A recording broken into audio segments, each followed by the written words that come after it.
Fidèles téléspectateurs de Touba TV, heureux de vous retrouver dans Actu de la semaine. Et aujourd'hui, on a le plaisir de retrouver sur ce plateau notre consultant maison. Il s'agit bien de professeur Ibrahima Traoré. Professeur, bonjour.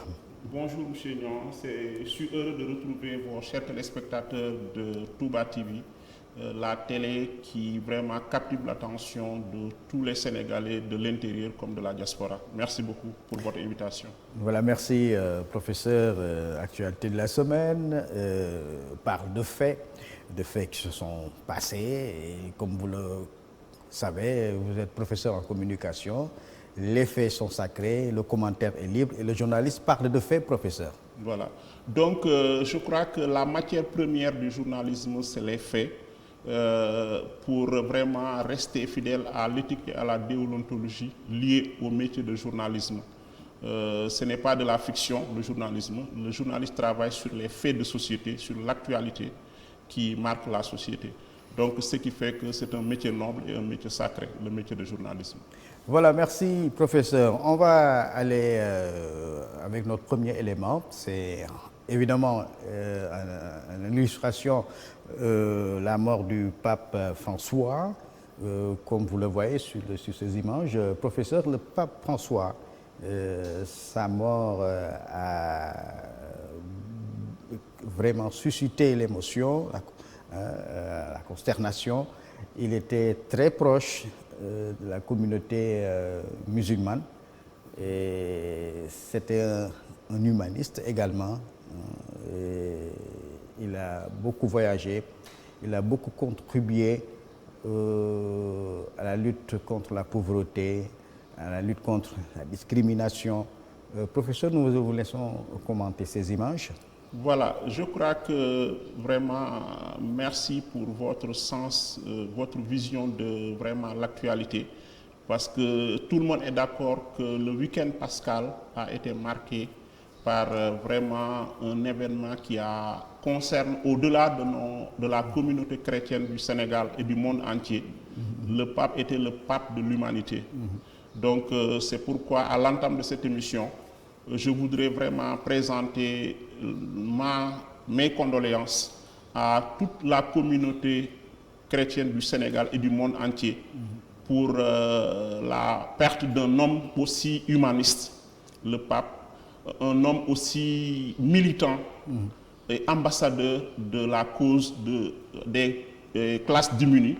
Il a passé en tout cas toute son activité, toute sa vie active à militer pour l'humanité retrouve vraiment la paix. Ambassadeur de la paix. Hein? Voilà, pour que l'humanité aussi puisse être une humanité où la pauvreté serait disparue complètement de notre planète. Voilà, comme vous le dites, professeur, avec l'immigration clandestine, il avait élevé sa voix, haute et intelligible voix pour dénoncer ce problème aussi. Voilà, je crois que l'émigration, dans sa version qu'on qualifie d'illégale, a causé beaucoup de morts d'hommes. Voilà, beaucoup sont allés mourir dans l'océan. Et je crois que la plupart de ces victimes viennent de l'Afrique, viennent de chez nous au Sénégal en partie. Donc je crois que le pape a mené son combat. C'est pourquoi j'ai dit qu'au-delà de la communauté chrétienne, le pape était le pape de l'humanité. Le pape était le pape de la paix, l'ambassadeur, un véritable ambassadeur de la paix que le monde entier vient de perdre. Et à qui vraiment nous rendrons un hommage. Je crois qu'on s'apprête pour ces funérailles.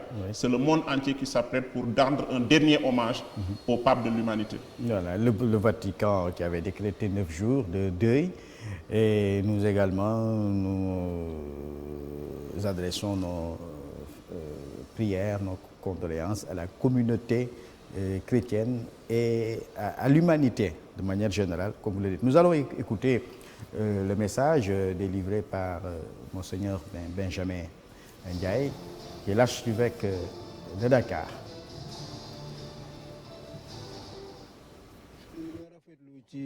Pape François dafa ñëw ak simplicité même tur bi mu jël François jële ko ci François d'Assise wone na fu mu mënoon a dem defe naa ne li mu tànn comme orientation am na solo lool dafa bëgg daal ñu gën a respecter li yara def pour ñun maanaam li ñuy tuddee environnement def ci am aspect bu rëy bëgg na itam xëy na ñu gën a ànd déggoo li mu tuddee fraternité humaine te dem na sa ba def communication conjointe ak émir Al-Azhar loolu ndaa woone ne ñun ñëpp yàlla moo ñu sàkk moo ñu bind te mën nañu ànd di déggoo defe naa ne simplicité am nag may na ko mu dugg fu ne di waxal néew doole yi ndax ñu gën leen a jàppale defe naa ne exemple bu rëy la ñu jox Pape François. changement yi ñu ngi ci yoon wi de waaye des na lu bari defe naa ne c'est un gros chantier ma yaakaar ne xëj na bu ñu demee kanam dinañu mën a gis li Pape bi bëggoon est-ce que dinañ fi egg maa ngi ñaan yàlla mu jàppale ku ñu war a fa tànn ndaa ñu dem kanam daal ci li ñu bëgg ñun daal waa Sénégal te defe naa ne loolu la demee ci àdduna si sëpp dinañu boole ñaan ñu bëggoon nag évêque sénégalais yi mën a tase fii Ndakaaru ndaa ñu jàngal Pape bi benn messe ca cathédrale wu Ndakaaru cardinaux yi dinañu tase fale ca Rome waxtaan ci seen biir pour mën a xam ban mooy profilu Pape bi war a génn defe naa ne échange boobu am na solo lool parce que day joxe ay orientation pour ñu tànn Pape boo xam ne daal dina mën a def liggéey bi ci li gën a rafet.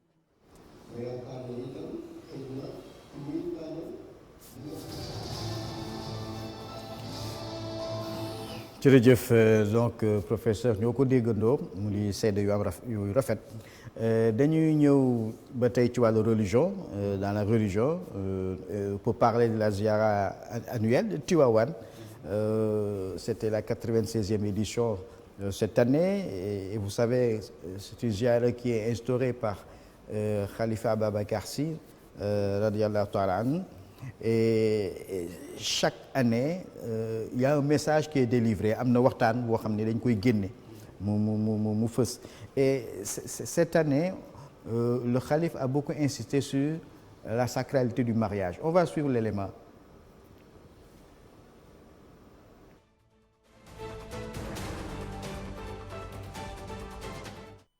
nee na xale yi war a dugg ci biir néegu sëy muy xale yu góor yi muy xale yu jigéen yi jaayu bi bari na am na ñoo xam ne doo xam ndax dañoo lamb doo xam lu xew mais daal dama dem ba am 30 ans 40 ans doo gis sax góor gu ñëw ne la bëgg naa la mbokk yi loolu problème la problème mu fase sëriñ bi nee na itam lu lëmbi réew mi la ñu xool waxtaan ak njaboot gi xamal leen lan mooy sëy ak ni mu sacré ci diine l'islam.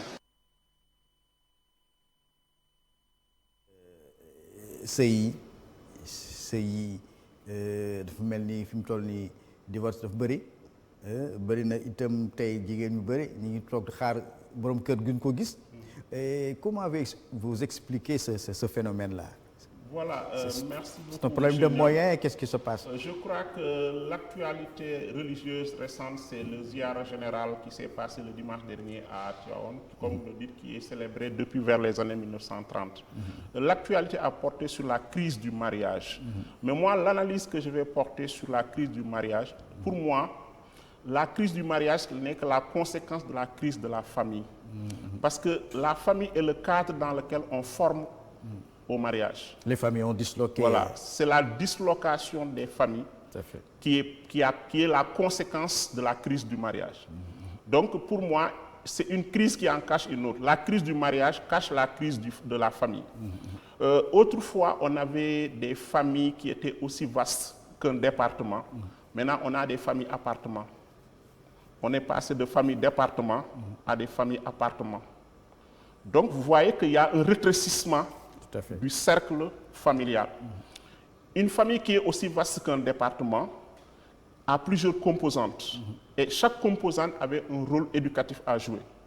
Et quand notre société s'est disloquée, le modèle familial qu'on a eu ces dernières années a fait que le modèle familial originel sénégalais et africain de manière générale était une famille élargie où chaque membre de la famille avait un rôle éducatif. Mais en passant d'une famille élargie, une famille aussi vaste qu'un département, la famille département à une famille appartement, la conséquence de la crise de la famille a fait qu'il y a une crise du mariage. Il n'y a pas de communication, Voilà. les couples Voilà. s'éclatent. Et comment vous expliquez le fait qu'aujourd'hui, beaucoup de femmes pensent qu'aujourd'hui, les hommes ne viennent pas demander le mariage? Voilà, je crois qu'on est toujours dans le cercle vicieux de la crise du mariage. Le célibat prolongé. Oui. Je crois que La fixation sur la dot dans aussi. l'organisation islamo-sociale, la femme est dans une position attentiste. Ce qui fait qu'elles ne sont pas plus en sécurité. La femme attend qu'on vienne demander la main. Mais je crois qu'aujourd'hui, les attentes, l'espoir suscité, le matériel a beaucoup joué dans le cercle du mariage maintenant. Donc l'exigence au plan matériel des jeunes filles, des jeunes femmes, a fait de telle sorte que beaucoup de jeunes hommes pensent qu'aujourd'hui, la condition première du mariage, c'est une réussite matérielle d'abord, avant d'accéder au mariage. Ce qui fait qu'il y a un célibat éternel qui est la conséquence de la crise de la famille qui a causé la crise du mariage. Et ça ne sécurise pas aussi l'environnement. Hein? Voilà. Merci, professeur Nigel Gromila Sant. On va continuer. L'autre élément, moi, Magal, Seigneur Abdoul Ahad, troisième calife. On va suivre une exposition sur le Saint-Homme et on revient. Merci.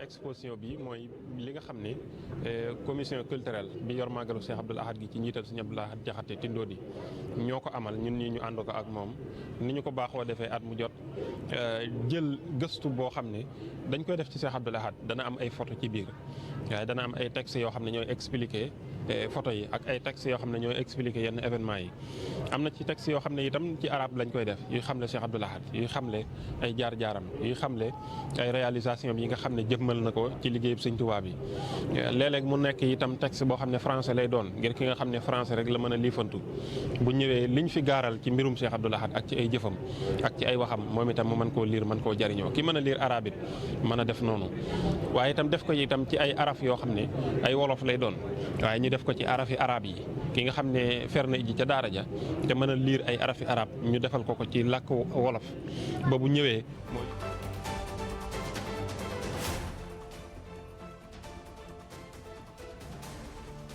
Voilà, professeur Le Saint-Homme qui a succédé à son frère aîné, Sëñ Fallou Mbacké, en 1968. Et de 1968 à 1989, il était surnommé le bâtisseur. Il a pu bâtir des hôpitaux, des forages, bibliothèques, extension de la mosquée. Que pensez-vous de cet héritage? Voilà, je crois que l'héritage de Serigne Touba a été porté et transporté à travers le temps par ses héritiers, ses dignes fils et aujourd'hui petits-fils.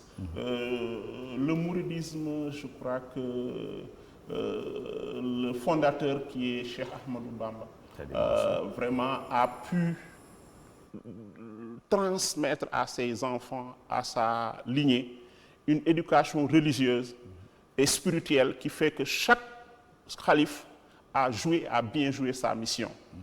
Particulièrement à celui qui est à l'honneur, qui a fait l'objet de cette belle exposition. Je crois qu'il ne fait que refléter l'enseignement, il ne fait que refléter la mission de Cheikh Ahmadou Bamba, le fondateur du mouridisme. Cela ne surprend aucun talibé mouride, cela ne surprend aucun Sénégalais de voir vraiment l'héritage de Serigne Touba porté et transporté à travers le temps par ses enfants et ses petits-enfants. Merci, professeur. yaa ngi di topp donc actu de la semaine tàmbali ko altine ba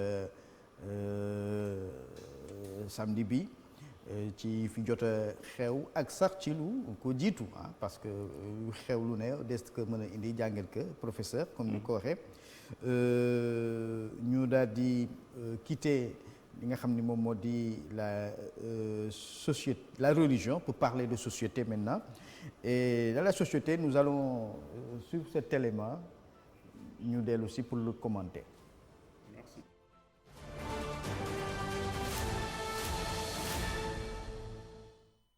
Quelques formations ñoo ñu dese te yaakaar nañu balaa projet bi di jeex le 31 décembre dinañ ko eggali li des mooy construction yi ñuy def ci centre yi foofu am na ay yéex-yéex yoo xam ne du suñu coobare.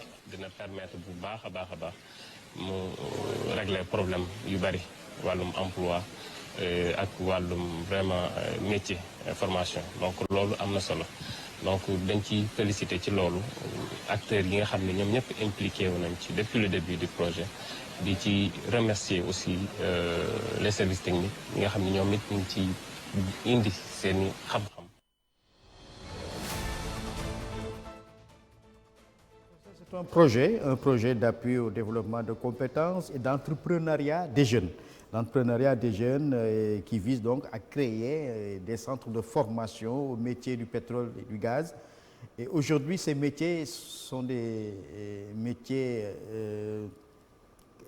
capital, hein? C'est capital pour le pays, puisque partout, ça génère un peu les ressources pétrolières et gazières. Il faut aujourd'hui penser à la formation des jeunes. Voilà, c'est vrai que, M. Niang, je crois que le Sénégal, depuis un certain temps, est devenu pays donc, pétrolier, si on peut le dire ainsi.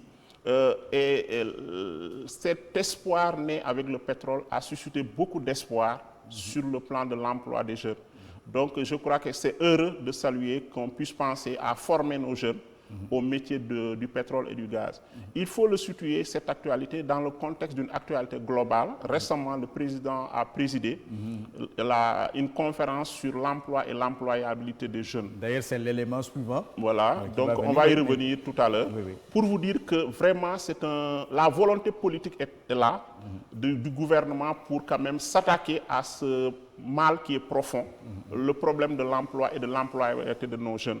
Parce que je crois que le Sénégal a la particularité d'être un pays où l'essentiel de la population est jeune. Donc, qui dit population jeune, dit espoir de formation. Et derrière l'espoir de formation se cache l'espoir de trouver un emploi après la formation. Il faut une qualification. Voilà. Voilà. Il y a même tout récemment des experts qui a dit qu'il ne faut pas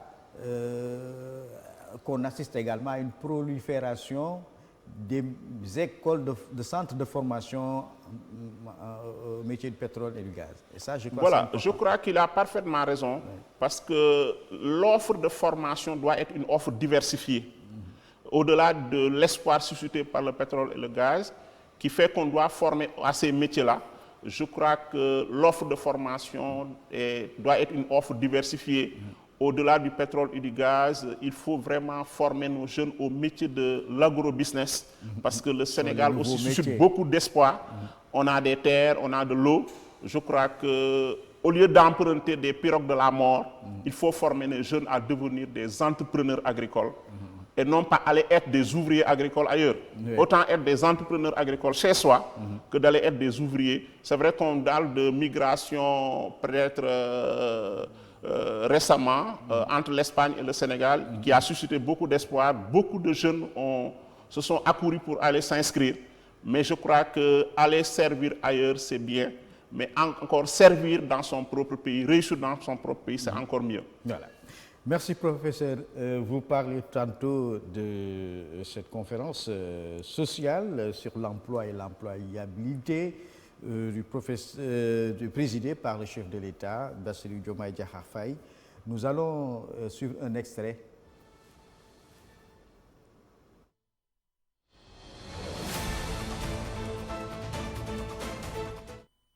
Cela témoigne de l'engagement de chacune et de chacun de vous à œuvrer à la prise en charge de cette problématique qui touche directement à la dignité humaine, à l'épanouissement personnel et à la cohésion sociale. Cette conférence se déroule dans le contexte du renouveau du dialogue social dans notre pays, marqué récemment par la rencontre tripartite gouvernement, syndicats et patronat sous la présidence du Premier ministre et ayant permis de définir les contours d'un nouveau contrat social pour une croissance inclusive et durable. Pilier essentiel de la stabilité sociale et du développement humain, l'emploi constitue un garant solide du droit à une vie décente. Mais trouver un emploi qualifié requiert un ensemble de compétences, de qualités et d'aptitudes. C'est ce qu'on appelle l'employabilité. Il existe donc un lien interdépendant entre l'emploi et l'employabilité qui permet à un individu d'obtenir, de conserver et d'évoluer dans un emploi. C'est un défi permanent face aux bouleversements technologiques majeurs que connaît notre époque, notamment avec l'essor fulgurant de l'intelligence artificielle et l'utilisation croissante des robots et des services automatisés à la place des humains. Ces évolutions posent avec acuité la question de l'avenir du travail et les compétences de demain.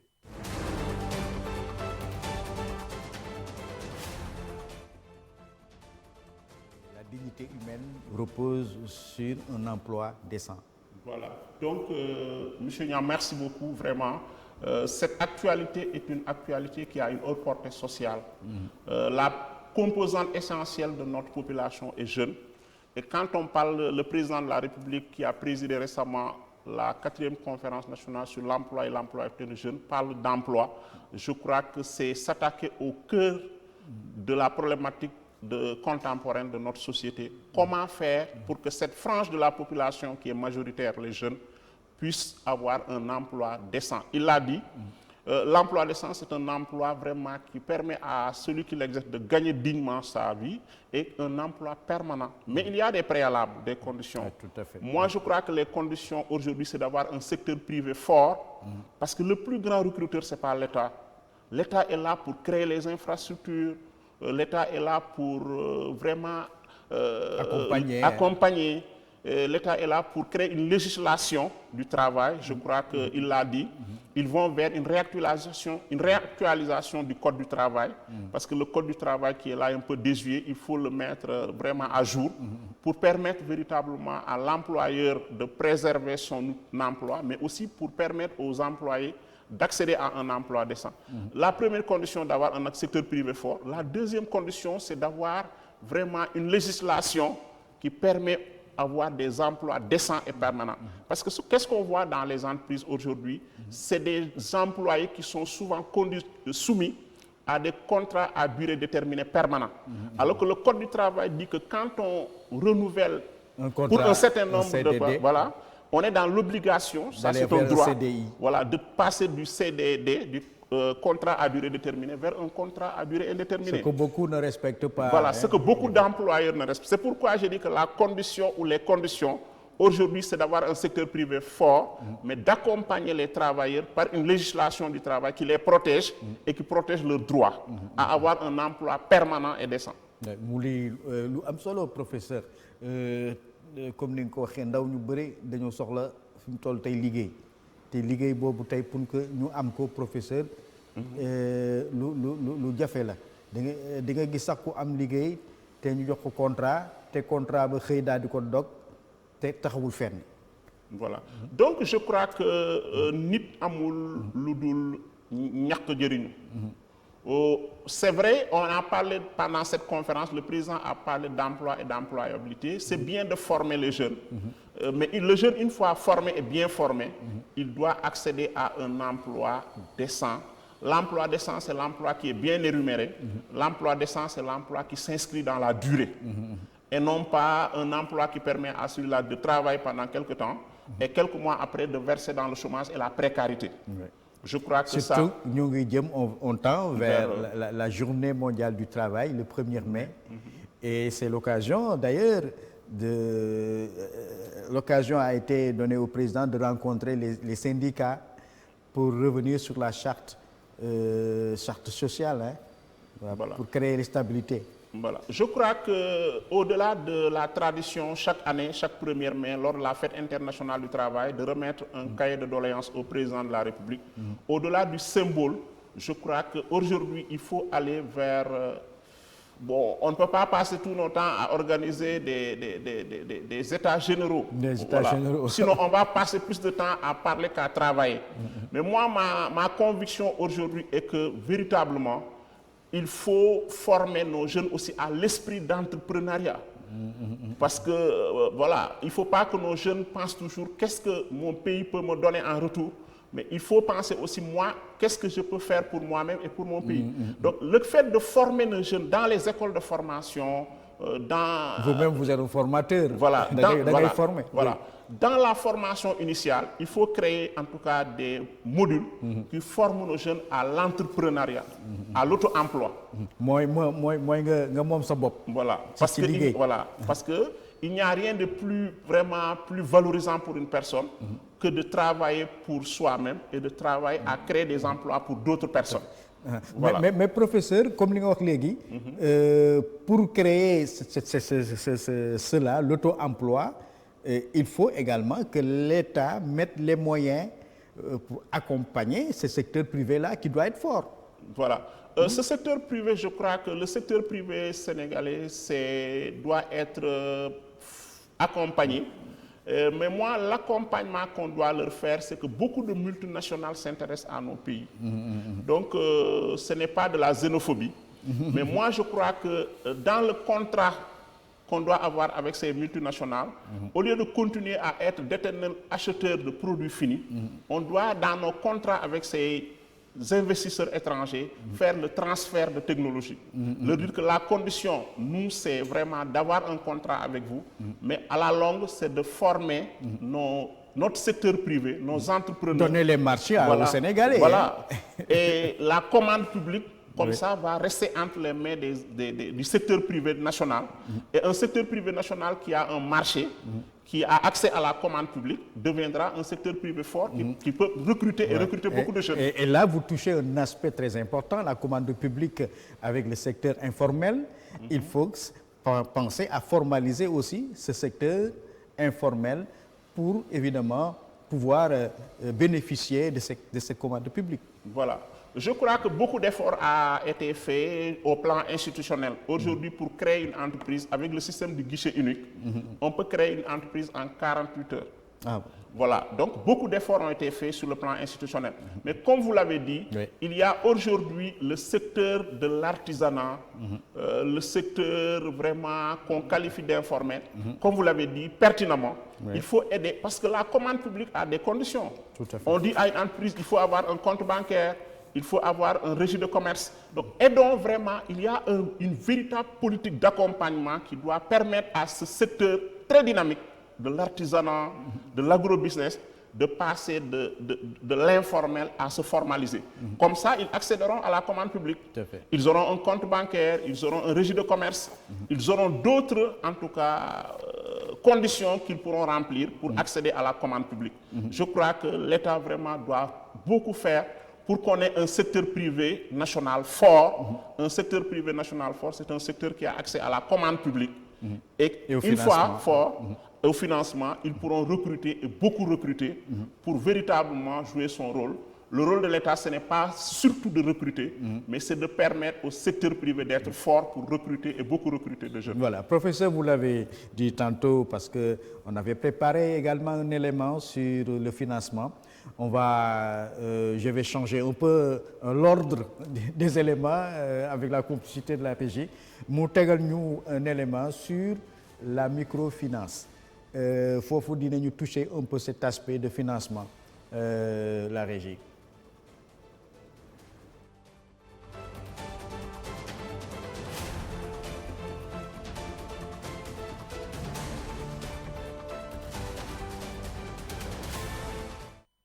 tey présenté nañ ko ministère bi ak li ci nekk ñëw nañ fii tey ci PROMIR nga xam moo yore microfinance islamique pour ñoom ñu won leen li nga xam ne moom lañ ciy def ndax Promoville dafa nekk ci phase bu bees boo xam ne léegi nekkatul benn projet bu yem ci temps mais dañ koy pérenniser mu nekk benn administration boo xam ne dafay sax dëkk yu bëri dañoo bëgg pour xool ci li Sénégal di def ñu def lu ni mel demoon nañu benn forum bu yàggul Côte d'Ivoire Abidjan ñu joxe wane modèlu Sénégal ñoom it ñu sawar ci ba bu yàggul sax ñoom def nañu seen loi d'orientation sur l'économie sociale solidaire lu ni mel nag moom la sama collègue bi di ministre bi jóge réewum Congo bëgg a taxawal ba tax mu ñëw fii ñu war a am ay liggéey yu ñuy def ñu nag moom ci fànn yu bëri ci ministère bi.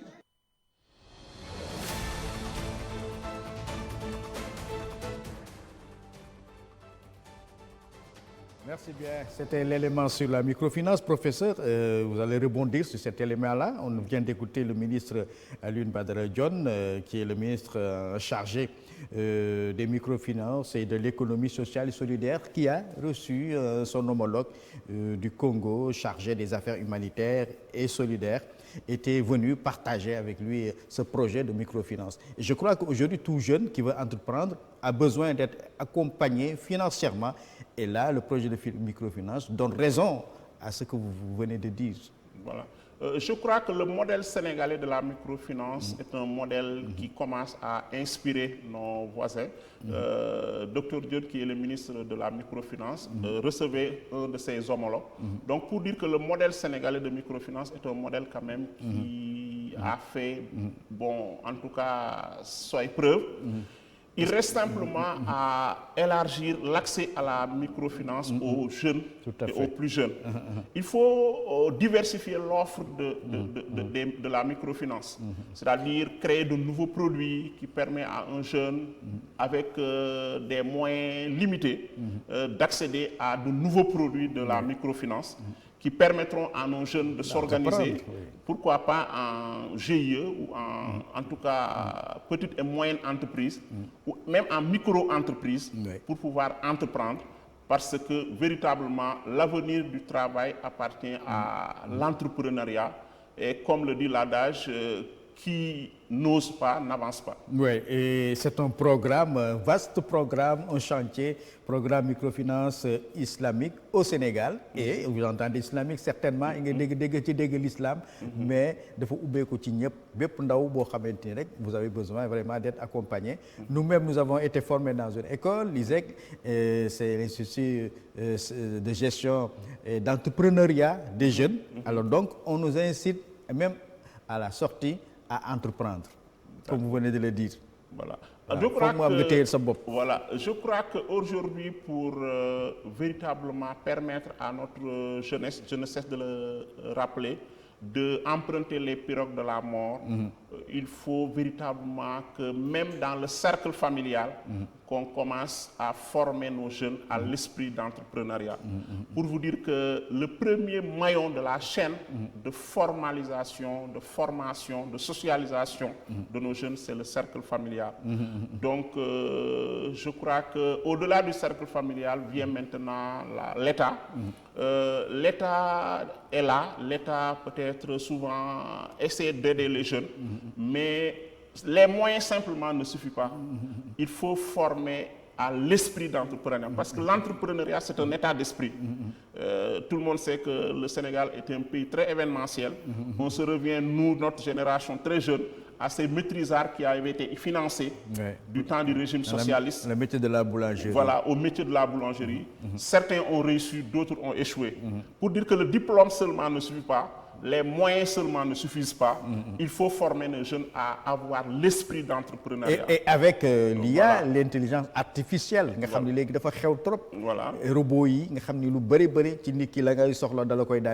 ça va faciliter beaucoup de choses aussi. Voilà, je crois que le président l'a dit dans son discours, il y a l'intelligence artificielle qui est une sorte de mécanisation du travail. C'est une sorte de machinisation du travail.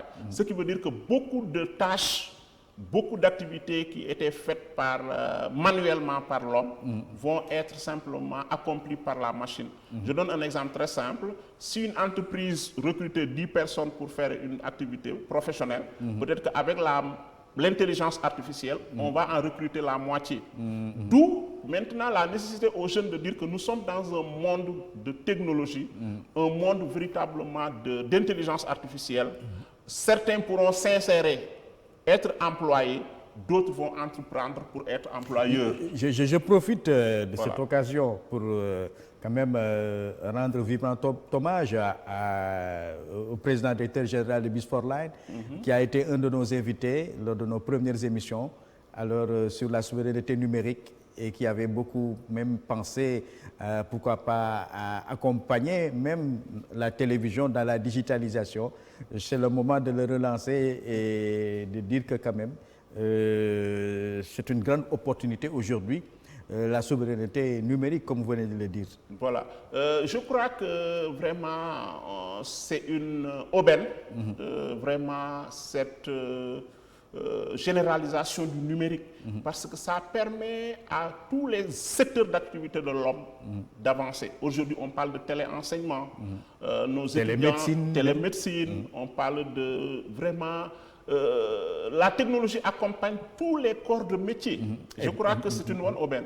Aujourd'hui, certains de nos étudiants suivent leurs cours en ligne, d'autres professionnels, leur activité professionnelle ne leur permettant pas d'assister à des cours, suivent leurs cours, formation continue en ligne. Donc je crois que on va dire véritablement que c'est une aubaine, mais il y a toujours le revers de la médaille. Aujourd'hui, l'intelligence artificielle n'est pas une menace, c'est une opportunité, une belle opportunité, mais il faut savoir la saisir, cette opportunité. Et se préparer à la guerre numérique, hein, parce que dans les années qui vont venir, ce sera des années... ce seront des années très dures, parce qu'en termes de guerre numérique et tout cela, il y a la concurrence, et tout cela, il faut se préparer à ça par rapport à la souveraineté numérique. Professeur, nous allons parler de politique, rapidement, avec la complicité de la régie, avec la sortie du Conseil constitutionnel. Les 7 sages, vous savez, sur la loi d'interprétation, les 7 sages qui ont donc décidé en quelque sorte, les 7 sages qui ont décidé tout simplement de rejeter cette loi interprétative. Voilà, je crois qu'aujourd'hui... De qu'un sonore, de qu'un également... Je crois que tout à l'honneur, on va dire tout à l'honneur de notre justice. Je crois que c'est la 2e ou la 1e fois, on va dire, que notre justice a montré que c'est une justice exemplaire, ce n'est pas une justice spectaculaire.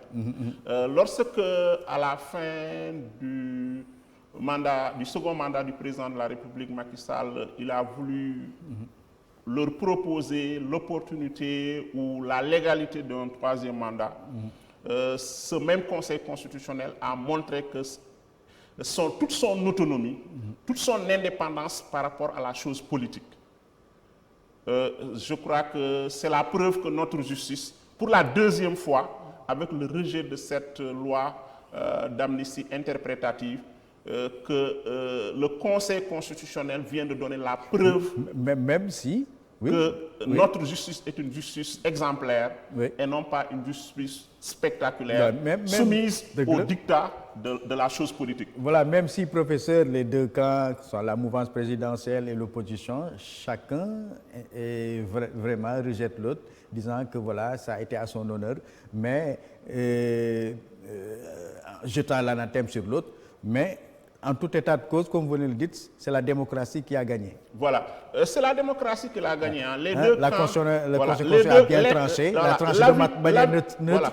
L'avis des 2 camps, le camp de l'opposition comme le camp du pouvoir, je crois qu'ils sont dans le temps de la politique. Alors que la justice est dans le temps de la justice. Donc le temps de la justice est différent du temps de la chose politique. Parce que la justice, ce qui fait sa force, c'est son autonomie. La justice, ce qui fait sa force, c'est son indépendance. Et encore une fois, le Conseil constitutionnel vient d'administrer à l'opinion publique qu'elle est une institution libre, autonome et indépendante. Merci, professeur. Vous suivez l'actualité de la semaine. Et en politique, toujours, il y a eu la sortie de Thierno Alassane Sall qui avait fait face à la presse. Nous allons écouter, suivre un extrait.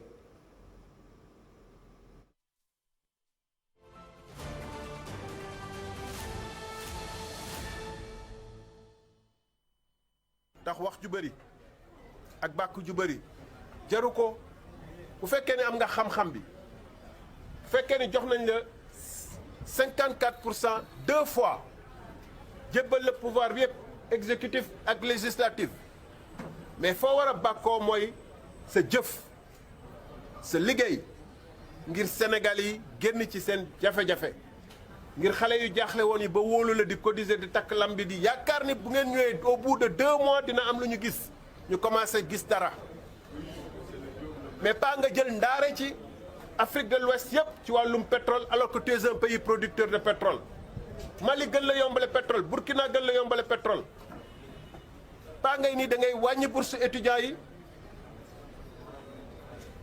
pas ngay woo enseignants yeeg yooyu nii dañu war a def sacrifice te yéen defu leen sacrifice loolu tële mënu ko wees dañu boole ñaar ñoom dañu tële bëri wax te soxor.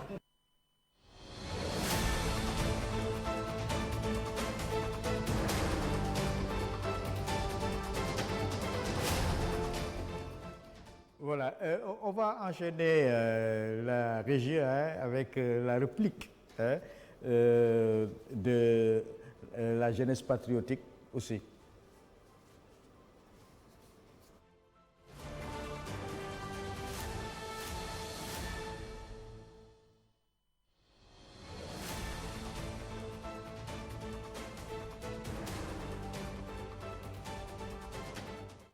balaa ñuy wax wala balaa ngay wër di wax ne da ngay présenté wu comme le symbole de la probité, le symbole de l'intégrité. Balaa ngay wax ne da ngay incarner les valeurs parce que dans le point de presse on va parler de valeurs. Li ñu war a xool mooy yow bi ñu la dénkee parce que tu as été aux affaires, Jean-Michel l'a dit, pendant 5 ans et 5 ans c'est l'équivalent d'un mandat présidentiel. Ba nga nekkee aux affaires lan nga def il faut que ñu natt ko pour xool ba xam valeurs yi ngay woote tey est-ce que méngoo na mooy le président Ousmane Sonko yàgg a wax le rapport entre le discours et le parcours li ngay wax est-ce que méngoo na ak li ngay jëf c'est extrêmement important. Kon dinaa ñëw nag ci Thierno Alassane Sall ban rôle la amoon ci pétrole au Sénégal bi surtout ci benn transaction bu sulfureuse boo xam ne c'est un véritable scandale. Scandale yi du benn de moom daal kon bi mu nekkee ministère de l'énergie toje yi amoon na ci sous-secteur de l'électricité mais toje yi amoon na sous-secteur des hydrocarbures mooy alal bi ñu yàlla baaxee ci suufu Sénégal ñëpp wékk ci seen yaakaar muy le pétrole et le gaz du Sénégal. Ci loolu laay wax ni dinaa ñëw ci démb nag ay fausses nouvelles yoo xam ne daf ko indi maanaam wasaare ay xibaar yu wërul ci ne prix baril pétrole bi wàññee.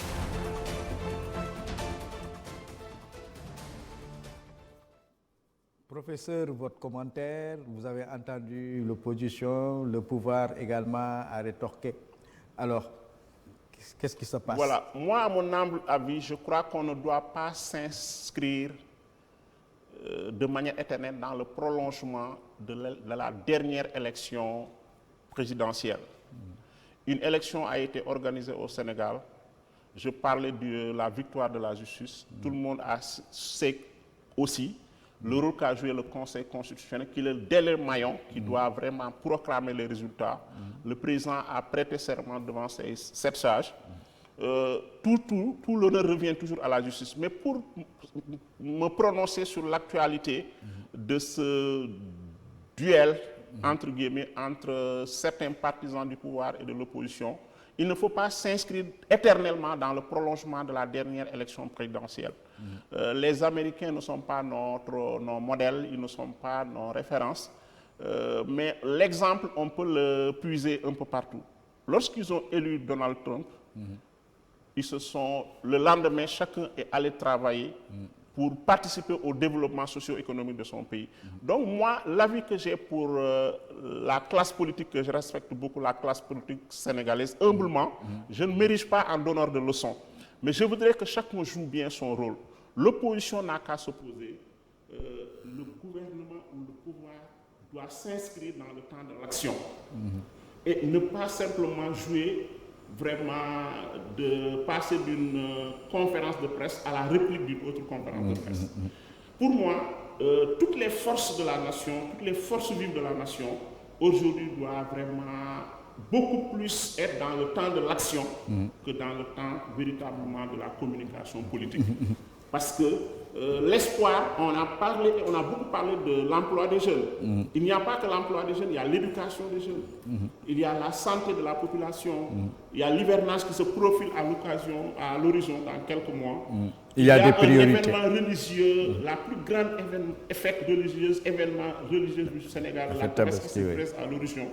Donc je crois que le gouvernement a tellement de défis que laisser l'opposition dans son rôle de s'opposer et que le gouvernement s'inscrit dans le temps de l'action. Est-ce que vous pensez pas... Comme ça, chacun jouerait bien son rôle. Voilà. Est-ce qu'il appartient à des partis politiques d'accuser d'autres de détournement, d'autant plus que les rapports, en tout cas les tribunaux, sont en train de faire ce travail-là qui est de reddition de comptes. Voilà, je crois que je vais toujours insister sur l'indépendance, l'autonomie de notre justice. Aujourd'hui, je crois que la justice a donné à plusieurs occasions la preuve de son autonomie, de son indépendance. Maintenant, pour ne pas entacher même, ou semer même le doute sur le travail de cette justice, moi je crois que les acteurs politiques n'ont qu'à véritablement s'occuper de la chose politique et laisser véritablement la justice. Arrêter de dénigrer d'autres personnes, de nobles personnes quand même. Cette justice qui est autonome, cette justice qui est indépendante, véritablement son travail risque d'être sapé, le doute risque d'être plané pour penser que nous n'avons pas simplement une reddition de comptes, nous avons plutôt un règlement de comptes. Si les politiques s'en mêlent trop, ils risquent de donner l'impression qu'on n'est pas dans la reddition de comptes, mais on est dans le règlement de comptes, alors que tel n'est pas le cas. Donc les politiques n'ont qu'à laisser la justice marcher à son rythme, faire son travail, parce que l'indépendance et l'autonomie de notre justice ne fait l'ombre de qu'un doute. Comme li nga ko waxee professeur, bul kenn jiiñ kenn yaa sàcc yaa def lii yaa détourné nangam ak nangam nañu bàyyi yoon mu doxal liggéeyam ku sàcc yoon dana ko wax. Et parce puis on n'est pas dans le règlement de compte, on doit être dans le temps de la reddition de compte. Et puis voilà, il y a eu également cet écart de langage dans ces, peut-être en parlant de toje, ça, tout ça aussi, communicationnellement. C'est pas un mot courtois. J'ai entendu celui qui portait la parole de la jeunesse patriotique dire voilà, dafa toje entre guillemets pour parler certainement de vol ou de présomption de vol. Moi je crois que monsieur Niang, merci de me donner cette tribune pour revenir à l'appel que je lance aux acteurs politiques dans chaque parti politique. Dans l'organigramme ou l'organisation de chaque parti politique, organisons une école du parti. Je n'ai pas de leçon modestement, c'est simplement mon humble avis, parce que la politique n'est pas un lieu, contrairement à la pensée de beaucoup, n'est pas un escalier social qui permet d'accéder à la réussite sociale et matérielle. Les partis politiques doivent être des écoles qui forment à la citoyenneté. Donc chaque parti politique, dans son organisation et son organigramme, doit avoir une école du parti. On forme les jeunes à la citoyenneté, on forme les jeunes à bien gérer, on forme les jeunes à communiquer et à beaucoup communiquer. Parce que, je vais le dire dans notre langue populaire et nationale en Wolof, ni nit di solee ni ñuy solalee nit wax noonu lañ koy woddee wax dañ koy wodd la parole doit être habillée parce que tout le monde sait que la nudité n'est pas belle. Mais quand la parole n'est pas habillée, elle devient de la vulgarité. Même si elle véhicule un message fort, ce message est pollué par un écart de langage. Voilà, il ne faut pas jeter la personne à pâture. Il faut que dans nos partis politiques, qu'on retourne à l'orthodoxie. Je donne l'exemple d'un parti socialiste où chaque parti politique érigera son école du parti on forme nos jeunes à être de bons citoyens, à bien gérer le denier public, à communiquer et à bien communiquer pour pouvoir être des jeunes porteurs d'espoir qui pourront être véritablement la relève parce qu'il y aura tout le temps une alternance générationnelle. Tout à fait. Il faut que cette jeunesse aussi, qu'on les forme. Il faut que chaque parti politique, dans son organigramme, crée une école du parti pour former à la citoyenneté, pour former à être de bons citoyens. Voilà, merci professeur. Et nous allons parler de sécurité. Sécurité, c'est par rapport à la collaboration entre la police et l'Assemblée nationale. Récemment, la commission de défense et de sécurité de l'Assemblée nationale a reçu le directeur général de la police nationale pour voir ensemble comment on peut légiférer dans le sens de rendre la police beaucoup plus autonome et par rapport également à ses actions. Alors, nous allons suivre cet élément et revenir.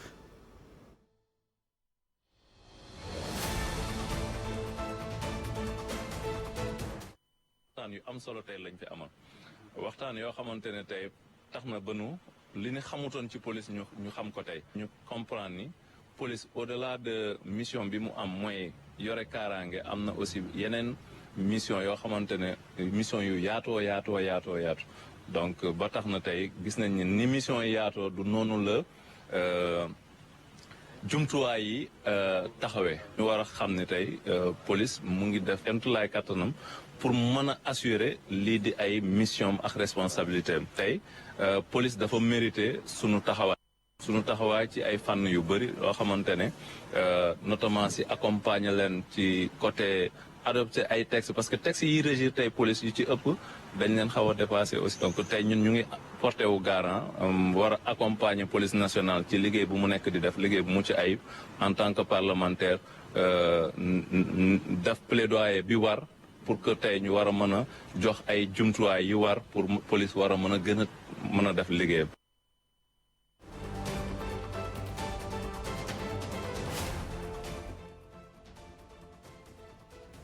Professeur, comprendre la mission de la police et l'Assemblée nationale est là également pour légiférer quand il le faut, quand il faut apporter un certain toilettage au code.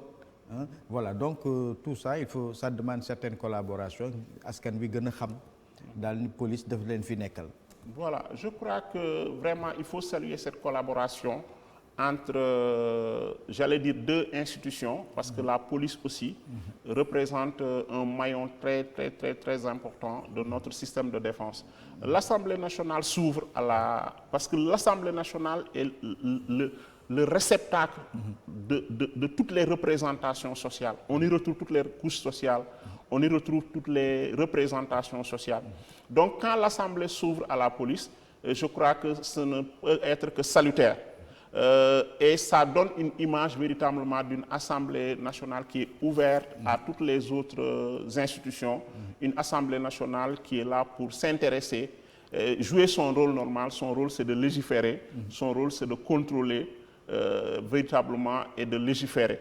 Mais aussi, ça donne une image de la police qui est une police proche de sa population. Police-nation. Voilà, une police-nation, parce que cette police ne peut pas rencontrer les 18 millions de Sénégalais, mais l'Assemblée qui est censée représenter les 18 millions de Sénégalais, quand la police la rencontre, c'est la police qui va vers les citoyens, c'est la police qui devient une police de proximité. Voilà, d'ailleurs, il y a une journée de la police où les populations peuvent venir s'enquérir de ce que fait la police. Journée porte ouverte. Voilà, savoir ce que la police fait et puis pour être plus proche. Proche. Voilà. Donc, on va aller à un autre élément. Il s'agit de la région de Tambacounda qui va bénéficier bientôt en tout cas d'une centrale solaire de 250 MW. Une centrale solaire qui va permettre donc à cette population et surtout à la population sénégalaise de manière générale d'avoir un coût réduit donc du prix de l'électricité. Nous, c'est un élément bi ñu dellu si.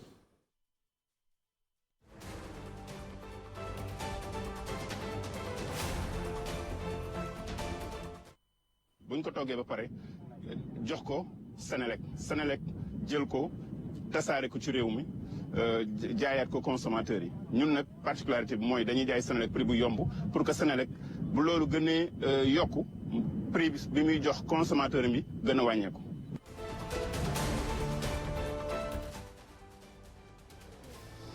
Voilà, si le projet vraiment est concrétisé d'ici 3 ans, donc on peut espérer ce que nous venons d'entendre, une réduction du prix de l'électricité. Voilà, c'est heureux vraiment que cet investissement très important se passe dans une région frontalière, une région éloignée. Et je crois qu'en permettant à ceux qui vivent dans les régions d'accéder à l'électricité, ça permet de corriger la disparité qui existe entre ceux qui sont dans les centres urbains ou ceux qui sont proches en tout cas de la capitale par rapport aux régions éloignées. Et l'État parle beaucoup de pôle territoire. La politique de pôle territoire, c'est qu'on va s'appuyer sur des pôles pour développer nos régions, pour que le Sénégalais qui se trouve à Tamba puisse accéder à l'électricité, on parle d'électricité dans l'élément, puisse accéder à la santé au même titre que ceux qui sont à Dakar, puissent accéder à la sécurité. Et je crois que ce projet-là va permettre véritablement de traduire en réalité le concept d'équité territoriale. Mais professeur, vous avez parlé de pôle territoire.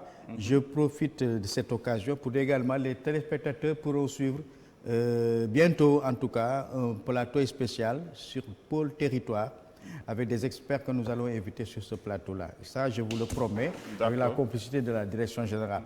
Voilà, donc on m'a fait savoir, professeur, nous sommes arrivés à l'heure d'aller à notre rubrique Focus. Voilà, Focus du jour. Voilà.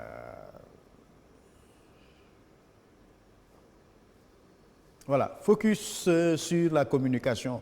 Professeur, vous êtes professeur en communication et la communication gouvernementale aujourd'hui, de manière générale, qu'est-ce que vous en pensez? Est-ce qu'il y a une amélioration par rapport au baromètre? Parce que vous êtes le baromètre. Voilà. Je crois que la communication gouvernementale, le gouvernement communique régulièrement. Avec des questions d'actualité. Voilà, j'en veux pour preuve les questions d'actualité. C'est heureux à saluer. C'est un gouvernement qui est ouvert aux préoccupations de la population. Et les séquences de questions d'actualité permettent au gouvernement, en tout cas, de s'ouvrir aux préoccupations de la société, de la communauté, pour pouvoir apporter des réponses adéquates et des réponses appropriées. Au-delà des questions d'actualité, chaque semaine que le gouvernement, en tout cas, se réunit, il y a un communiqué du Conseil du ministre qui est donné pour dire que le gouvernement communique régulièrement. Le chef de l'État, sa dernière sortie à rencontre avec la presse, c'était lors de notre fête nationale le 4 avril. Au soir du 4 avril, le président de la République a reçu la presse pour communiquer, pour échanger avec cette presse. Mais au-delà de la communication institutionnelle, il y a la communication au sommet, il y a la communication gouvernementale. Je crois qu'il faut éviter que le gouvernement soit dans la défensive, une communication défensive. Il faut faire une communication offensive, c'est-à-dire attendre qu'un membre de l'opposition, attendre qu'un membre de la société civile pose une problématique ou un problème pour apporter la réplique. Donc, je crois que le temps de la communication gouvernementale doit être une communication plus offensive et non pas être dans la défensive. Parce que je crois que celui qui est dans une position de défense peut être dans une position conflictuelle. Je ne sais pas si je me fais comprendre. Donc, il faut que la communication gouvernementale soit une communication offensive. C'est-à-dire chaque fois qu'il pense qu'il y a un point à éclaircir, chaque fois qu'il y a des questions d'actualité, que le gouvernement essaie d'apporter les réponses et les réponses appropriées. Et aussi, il ne faut pas que le gouvernement verse aussi dans la communication politique. Parce que comme je l'ai dit, le temps de la politique, c'est les moments d'élection. Aujourd'hui, on est dans le temps de l'action. Il faut que la communication gouvernementale soit centrée sur quelles sont les actions, quelles sont les politiques et programmes du gouvernement. Voilà. Au lieu d'être une communication offensive, il faut que la communication gouvernementale soit défensive. Il faut que ça soit une communication complètement déconnectée de la politique. ñu bañ a def maanaam gouvernement bi ñu ngi waxtaan waaye ñu bañ a def ay tontante. Voilà. Suba opposition bi génn mu am benn affaire bu xew. ci assemblée kenn ki bëgg jàpp ni moom la ñu waxal mu génn def point de presse keneen ki itam génn tontante yooyu noonu dafay xajamal li nga xamante ni moom moo di. suñu bool bi ñu bokk. Et ça rend même illisible à la fois parce que la communauté ne comprendra pas. Est-ce que la communication gouvernementale, c'est le gouvernement qui parle ou bien c'est je prends l'exemple du Premier ministre. Oui. Si le Premier ministre s'exprime, je crois qu'il est le coordinateur de l'action gouvernementale. Donc c'est l'exécutif qui s'exprime. Mais quand on est dans une défensive, on ne voit plus la personne du Premier ministre, on voit simplement le représentant ou en tout cas l'autorité politique appartenant à un parti politique qui est le PASTEF. Et ça crée de la confusion. Alors que la communication gouvernementale, elle doit être claire, elle doit être nette. Elle doit porter sur les actions, les projets et programmes du gouvernement. Voilà. Merci, professeur. Le temps que nous a été imparti est à présent terminé. Nous vous remercions infiniment de votre disponibilité. Professeur, que nous retrouvons chaque mois sur la communication gouvernementale de manière générale. Mbokk yi ñu leen gërëm di leen sant di gërëm di sant également au niveau de la réalisation Mohamedou Rassoul Thiam. Et nous donnons rendez-vous dimanche prochain pour un autre numéro. Merci, professeur. Merci beaucoup, Mouchagnan. C'est un plaisir renouvelé d'être surtout sur ce plateau de cette télévision qui, en tout cas, attire l'attention des Sénégalais de l'intérieur et de la diaspora. Voilà. Merci beaucoup. C'est un plaisir renouvelé. Merci. Au revoir.